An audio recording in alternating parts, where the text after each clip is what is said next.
आरोग्यमंत्र्यांच्या कोल्हापूर जिल्ह्याच्या करवीर तालुक्यातील बेंडाई येथील धनगरवाड्यात रस्ता नसल्यानं रुग्णवाहिका वेळेत पोहोचू न शकल्यानं आणि पर्यायानं वेळेत उपचार न मिळाल्यानं एका महिलेचा दुर्दैवी मृत्यू झालाय।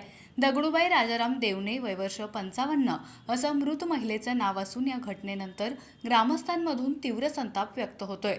करवीर तालुक्यातील उपवडेपैकी बेटाई धनगरवाडा येथे 100-150 लोकसंख्या आहे। शहरालगत असून देखील गेली कित्येक वर्ष विकासापासून कोसो दूर गाव असल्यानं रुग्णवाहिका जाण्यासाठी साधा रस्ता देखील येथे नाही। अशातच काल येथे राहणाऱ्या दगडूबाई देवणे दुपारी भर उन्हात शेतात काम करत होत्या।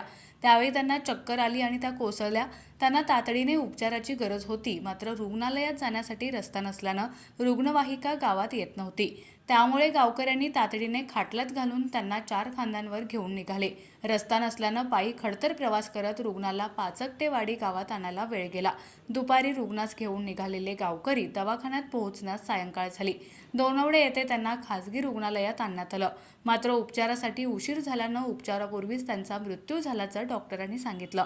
इतके प्रयत्न करून देखील उपचारासाठी वेळेत रुग्णालयात पोहोचू न शकल्यानं ग्रामस्थांमधून संताप व्यक्त होतोय।